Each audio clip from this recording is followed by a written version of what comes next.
Hi everybody, it's me, Angel Benton, and it's time for another Angel Sudsy recap. And today I'm going to be talking all about Days of Our Lives. Okay, before I go into Days of Our Lives, let's talk a little bit about, Soap Opera Digest has just announced that last issue of Soap Opera Digest, they had a big interview with the producer of the show, and he was the executive producer. And he was talking about how the show's too dark. So that's why they switched head writers and they brought on Ron Carlivati. And if you're just joining us, Ron Carlivati was half the reason why General Hospital came back. The other half was because of the showrunner, Frank Valentini. The two of them together really brought General Hospital back. It was incredible. And I'm looking forward to going to the General Hospital convention. I'm still excited. I got that ticket. I'm very excited. I'm so excited about that. Okay, anyways. So, my thing is, this show has been dark for like the past couple years. I don't understand. Don't get me wrong. On the one hand, I'm glad that my friend Ryan is still employed, but on the other hand, it's like, okay, well, what do you not have talks with your head writers and say, I need the tone of the show to be lighter, right? I mean, wouldn't you do that if that was a legitimate concern? Oh, the show's still too dark. Really? It's been too dark for years. You're just now fucking seeing that it's too dark? I mean, seriously? It was too dark 2 head writers ago. And it seems like, you by the time the new person's story airs, you're already over it.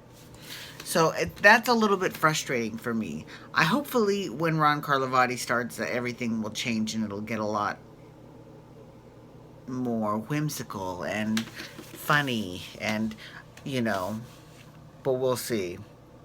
Like I said, we won't see his shit until August anyway, so, whatever. The good thing, though, is that he explained why they shoot so far in advance. He said that, so this is how they do it, and now this makes sense. He said that they do it to save money, because if they have to shoot for 8 hours in one day, they're going to shoot as many scenes as they possibly can, because then they only have to pay those people for 8 hours that one day. He basically said that they do it because the network, doesn't give them any money and blah, blah, blah. And on the one hand, I see why they do that. That makes sense. But on the other hand, they're the only soap that's like that. Young and the Restless does not tape 6 months in advance. Neither does Bold and the Beautiful, and neither does General Hospital. They're all about 2 weeks in advance, as opposed to 6 months. So why is it that Days of Our Lives is that far in advance? That doesn't make any sense, right? That's the part that I don't get. So I get now why they do it, because it saves them money, but I don't understand, why they do it because none of the other shows do it. So I need that is the part that I need explained to me. So I'm halfway there. I get some of it. Okay, so moving on. So one of the Carolyn Hinsey writes this column in Soap Opera Digest called "It's Only My Opinion." And it's an opinion piece column, and 9 times out of 10, I actually agree with her on everything she says. But there is the odd times that I disagree with her. And one of those times is she did this glowing piece about how she loved the Stefano DiMera story on Days and how that gave him the send-off that he deserved. I don't think so. The only thing I agree with her on her whole big glowing review of that was that the flashbacks were great between him and Marlena. And they were. But, anytime a show uses a flashback, it's great, Whether it's Days of Our Lives showing flashbacks of Stefano and Marlena, whether it's General Hospital showing flashbacks of Olivia, Jerome, and Anna, which still was great, or Bold and the Beautiful, showing flashbacks of Sally Spectra back in the day and Saul.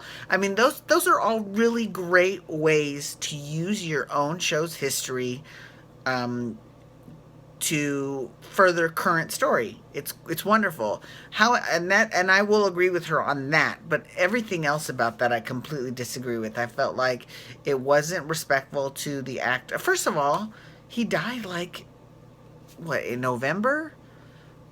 You know what I'm saying? Like, I mean, and they're just now, or October, like he was a while ago, and now they're just, I mean, that whole thing was just, I disagreed with the whole thing. I'm sorry. And the way that they, and one thing we do agree on is she said that she's not a big fan of any time that they write a story that depends on the cops, and in this case it was, I think it's Rains, being an idiot, because he let Hope go and he shot at her. And I agree.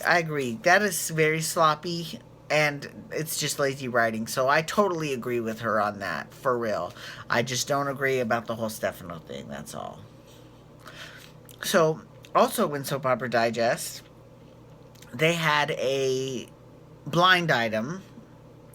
And it was very strange because their blind item. Now, there's only 4 soap operas on the air, okay? And they had a blind item where they were talking about how this show is gearing up for its first major gay. No, not major. They didn't say the word major. They said the show's first gay storyline. But every single show has had a gay storyline before. All of them. Days of Our Lives had Sonny, Will, Paul, Derek, that hussy Brian played by Brent Doherty. That was great.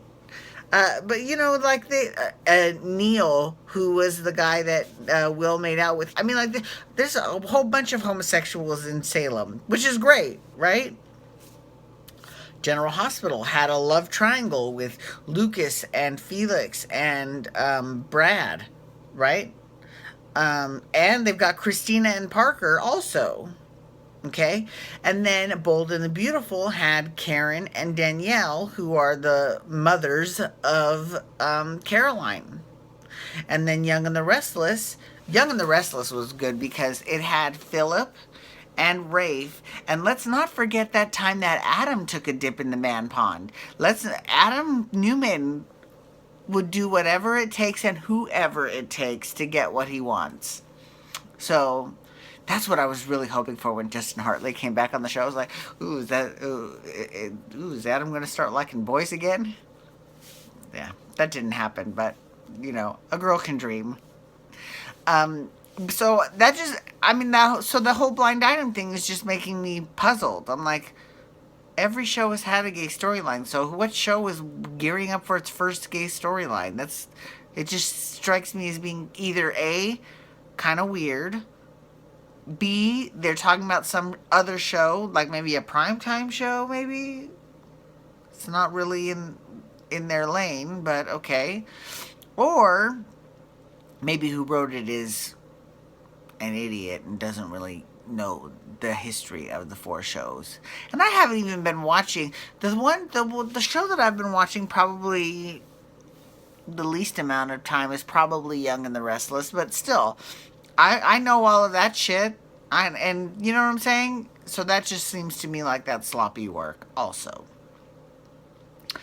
On the show, they seem to have brought, on Days of Our Lives, they seem to have kind of brought this war between the Demiras and the Kiriakis and the Hernandezes to an end. Not a minute too soon, in my opinion, right? And my mom is convinced that they're going to do a whodunit and they're going to kill off Deimos because everyone hates him, and whenever they do that, that means that they're going to get offed, and it'll be I don't know if he'll necessarily get killed, or someone will definitely at least make an attempt on his life, and it'll be I agree. My mom, she's starting to. She's not one who knows like the ins and outs of soap operas like I do. She doesn't watch them like I do, but she's watched enough now of Days of Our Lives that she's starting to get it. She's like, okay. Anyways, thank you so much for logging on today. I do appreciate it. The next Sudsy recap will be tomorrow. Feel free to follow me on Twitter at Angel Benton. You can hashtag days to talk Days of Our Lives, or you can hashtag YR to talk Young and the Restless. Have a wonderful night. Peace out.